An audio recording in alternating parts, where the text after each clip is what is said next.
ঘটে গেছে একটি অত্যন্ত ভয়ঙ্কর এবং অত্যন্ত ন্যক্কারজনক ঘটনা। পেহেলগাঁওতে পর্যটকদের ওপর জঙ্গি হামলা।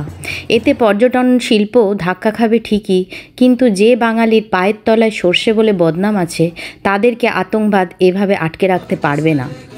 আমার এবারের ব্লগ শুরু হচ্ছে উজ্জয়ন থেকে। এখানে আমরা দেখব মহাকালেশ্বর, ওমকারেশ্বর, কালভৈরব মন্দির, হরসিদ্ধি মাতা, গদকালিকা মাতা, মঙ্গলনাথ মন্দির, সন্দীপনী আশ্রম, এছাড়া আরও অনেক কিছু। উজ্জয়িনী আসতে হলে সব বড় শহর থেকে ট্রেন আছে। হাওড়া থেকে শিপ্রা এক্সপ্রেস আছে। ইন্দোরগামী যে কোনো ট্রেনে এসে উজ্জয়িনী নামা যেতে পারে। তাহলে ইন্দোর এয়ারপোর্ট থেকে আসতে হবে। উজ্জয়িনীতে কোনো এয়ারপোর্ট নেই, তো রানী অহল্যাবাই হোলকার ইন্টারন্যাশনাল এয়ারপোর্ট আছে ইন্দোরে, সেখানে নেমে তোমরা বাই কারেও আসতে পারো উজ্জয়িনী। আমি এখন অটো নিয়েছি, অটো ভাড়া নিচ্ছে 60 টাকা, এবং আমাকে 2-4টে হোটেল ওরা দেখাবে। আমি হোটেল চুজ করব।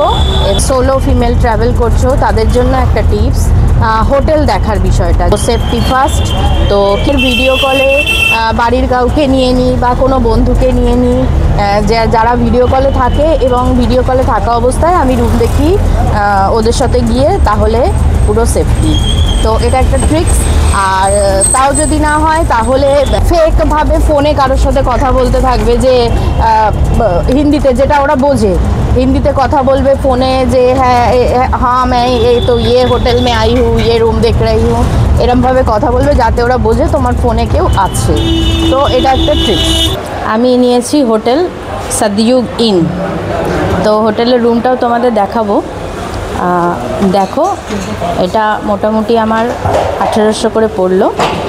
তো লিফট আছে, এটা দেখে নাও। রুমটা ডবল বেড নিয়েছি আমি, একটা ফোন আছে, টিভি আছে যেটা চলছে, যেটা লাগবে বলে মনে হয় না।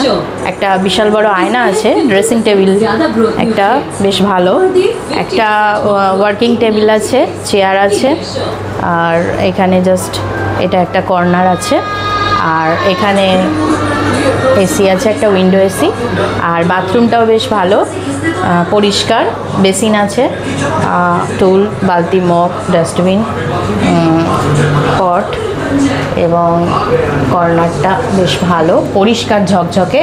আচ্ছা, গিজার নেই বলে রাখি, কিন্তু এদের সেন্ট্রাল গরম জল পাওয়া যাবে। এই দুটোকে লেফট সাইডে ঘোরালেই গরম জল পড়বে, যেটা ওরা আমাকে বলে গেল। আমি ব্রেকফাস্ট অর্ডার করেছি, এটা হচ্ছে 40 টাকার দুটো কচুরি, চাটনি সহযোগে। আর তোমরা যদি এর সাথে কোনো তরকারি নিতে তবে 60 টাকা নিত। একটা কথা বলছি, তোমরা হেসো না, হ্যাঁ। আমি কচুরিটা ভেবেছিলাম আমাদের বাঙালিদের কচুরি আর কি, যেটা হয় আর কি। আমি ভাবলাম কচুরি হবে, এক বাটি তরকারি হবে, বেশ খাওয়া যাবে। কিন্তু কচুরি যে এই খুব বেদনাদায়ক। যাক, খেতে তো হবে। জসমিন দেশ যদাচার, কাঁচা খুলে নদী পার, কথা আছে না একটা। এই রাস্তাটা দিয়ে গেলেই 1 নম্বর গেট, যেটা ভিআইপি দর্শনের মেন গেট। তো আমি হেঁটে দেখছি। এখানে বলে রাখি, সোলো ফিমেল ট্রাভেলারদের জন্য টিপস নাম্বার 2, যখনই কোনো অটোতে উঠবে বা কোনো গাড়িতে, সাথে সাথে গুগল ম্যাপটা অন করে নেবে। তুমি দেখবে তুমি ঠিক কোথায় আছো, এবং অটোওয়ালা তোমাকে কোথায় নিয়ে যাচ্ছে, কোন দিকে নিয়ে যাচ্ছে। যেমন তুমি এখানে এসেছো, তুমি মহাকাল মন্দিরের কাছে যদি হোটেল খোঁজো, তো ঠিক কতটা দূরে তোমাকে হোটেল দেখাচ্ছে তুমি সেটা বুঝতে পারবে, হ্যাঁ, বা অন্য দিকে চলে যাচ্ছে কিনা। তো সেইভাবে তুমি দেখবে। তো এই রাস্তাটা দেখো, এটাই হচ্ছে মন্দিরের রাস্তা। তো দেখি ঠিক কতখানি হাঁটতে হচ্ছে। এখানে প্রচুর খাবার দাবারেরও হোটেল আছে, হ্যাঁ, তোমরা এখান থেকেও সব কিছু সেরে নিতে পারো, ব্রেকফাস্ট, লাঞ্চ। দেখবে একদম সামনে এসে পড়েছি। আচ্ছা,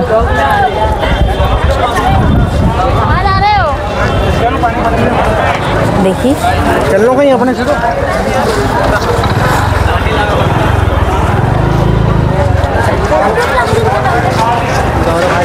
মন্দিরের ফার্স্ট দর্শনটা এখান থেকে দেখিয়ে দিই।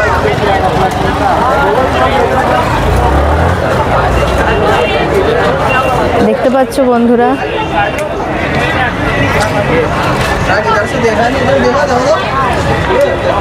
জয় শ্রী মহাকাল। যারা এমনি লাইন দিয়ে দর্শন করবে, লেখা আছে সামান্য দর্শনার্থী ও হেতু প্রবেশ মার্গ। এটা হচ্ছে 4 নম্বর গেট, শীঘ্র দর্শনের গেট। এই যে লেখা আছে যে 250 টাকা করে যে ভিআইপি দর্শনের গেট, সেটা হচ্ছে এটা। এই ভিআইপি দর্শনের টিকিটটা তোমরা অনলাইনে করতে পারো, ওয়েবসাইটটা আমি ডেসক্রিপশন বক্সে দিয়ে দেবো। আবার এখানে এসেও কাউন্টার থেকে করতে পারো। এটাকে অবন্তিকা দ্বারও বলে, ঠিক আছে। তো এখানে নিঃশুল্ক জুতা স্ট্যান্ড আছে, মানে কোনো পয়সা লাগবে না, তুমি এখানে জুতো রাখতে পারো।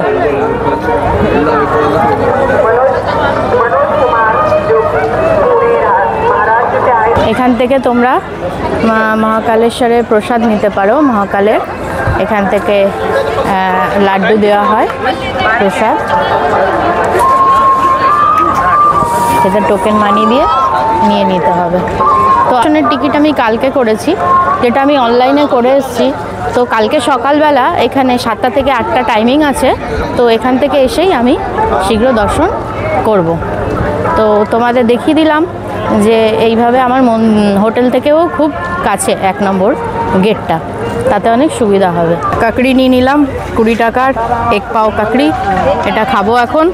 কচুরি তো যা খেলাম সে আর বলার কথা নয়। যাকগে, একটা জরুরি কাজ করলাম। এখানে এলেই দেখবে অটোওয়ালারা হাঁকছে, তোমাকে যে পড়ে এসে কার্ড দেবে, যাতে অটো বুক করে তুমি পরের দিনের পুরো সাইট সিন যেগুলো আছে, যেগুলো মন্দির আছে অনেকগুলো, তো সেগুলো দেখতে যেতে পারো। 600 বলছে, আমি জানি এটা এখানে 400 থেকে 450, 500-র মধ্যেই হবে রেট। তো বলতে ওরা লাস্ট 500-তে রাজি হলো, তো আমি নম্বরটা নিয়ে নিলাম। এছাড়াও আমি যে অটোতে এসেছিলাম, যে আমাকে হোটেল দেখিয়েছিল, তার কাছেও আমার কথা বলা আছে, সে আমায় 600 বলেছে। কথা বললে আশা করি 500 হয়ে যাবে। তো সুতরাং অসুবিধার কিছু নেই। তো এই একটা জরুরি কাজ করে, প্রচণ্ড রোদ, এবারে আমি হোটেলে যাব, স্নান করব, ফ্রেশ হব, রেস্ট নেব। স্নান সেরে টেনে একটা ঘুম দিয়ে সন্ধেবেলা একটু বেরোলাম। দেখলাম মহাকালের শহরে মহাকাল কা ভকাল।